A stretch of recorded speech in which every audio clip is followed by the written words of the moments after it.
नमस्कार मित्रांनो, आज आम्हाला जायचं आहे नारायणपूरला एकमुखी दत्ताला. तर तिथून माझ्या रूपातून 35 किलोमीटर आहे नारायणपूर. आणि बाहेर मस्त पावसाचं वातावरण झालेलं आहे. तर असं पावसाच्या वातावरणात देवाचं दर्शन घेऊन यावं. तर चला, अशी ट्रेन होती मला दाखवतो. दिवे घाटात मित्रांनो विठ्ठलाचं दर्शन घेतलं आणि तिथून पुढं गेलो. सासवडमध्ये वडापाव खाल्ला, समर्थ वडापाव येते. त्याच्यानंतर मित्रांनो आम्ही पुढं गेलो संगमेश्वर मंदिरात. सासवडमध्ये नदीकाठी एका संगमेश्वर मंदिर आहे, तिथं महादेवाच्या दर्शनासाठी गेलो. प्राचीन असं सुंदर मंदिर आहे. तिथला परिसरही अतिशय सुंदर आहे. सुंदर परिसर पाहिला मित्रांनो. हा बघा प्राचीन असा नंदी, कोरीव नंदी आहे.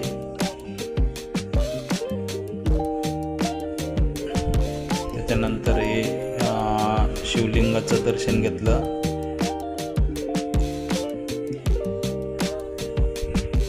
दर्शन झाल्यानंतर आम्ही असं मंदिरात असं कोरीव काम पाहिलं. त्याच्यानंतर पुढे निघालो.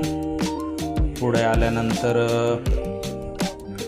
आम्ही चांगवटेश्वरला जाण्याचा प्लॅन केला. वाटावरतीच आहे चांगवटेश्वर मंदिर.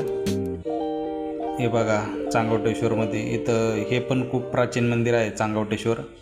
इथं पण खूप लोक दर्शनासाठी येतात मित्रांनो. आम्ही दर्शन वगैरे झाल्यानंतर पुढं निघालो. पुढं त्या पुरंदर किल्ला दिसतोय मित्रांनो आपल्याला. तो पर्वतरांगा आहेत. त्याच्यानंतर आलो दत्त मंदिरात. मंदिरात आल्यानंतर दर्शन घेतलं मित्रांनो. आणि दर्शन बघा, एकमुखी दत्त दर्शन झालं. बसलो थोडा वेळ तिथं आणि त्याच्यानंतर निघालो मित्रांनो परतीच्या प्रवासाला.